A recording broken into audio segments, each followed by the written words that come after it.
concept that keeps coming up, that this life isn't the end of it all. This, when our physical bodies die, and that even comes up in a number of papers in medical journals.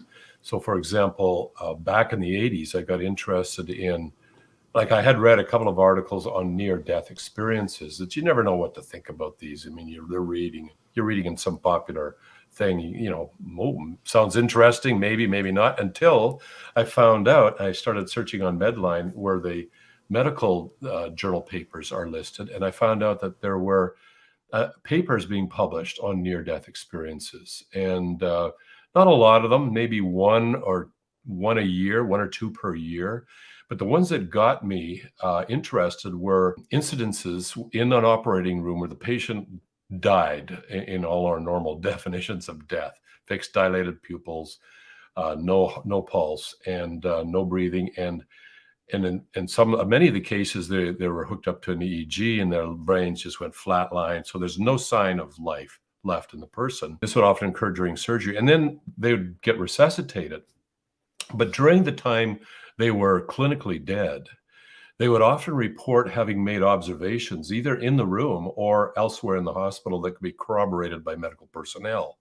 So a number of papers, and I used to collect these. I used to collect them, and I even gave lectures on several different university campuses on this question of what medical peer-reviewed journal papers say about near-death experiences, just focusing on those observations the patient made that could be corroborated afterwards. But what they strongly suggest, in fact, there really is no other explanation.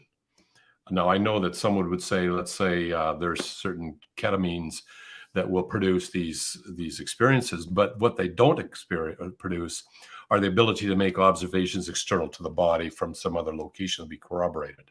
They can produce all sorts of experiences in your head. So I'm not interested in that.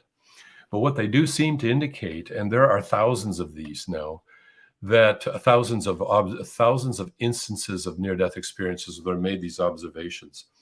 They do seem to indicate that when your body dies, you as a person still continues, at least as far as till the body got resuscitated again, which sometimes could be as long as 30 minutes. So, you're not attached to the body anymore, and you're making these observations. So the fact that humanity in general seems to continually come up with this idea that there's something in the afterlife, and there's basically maybe two ways you can go in the afterlife. One's a good way and one's a not so good.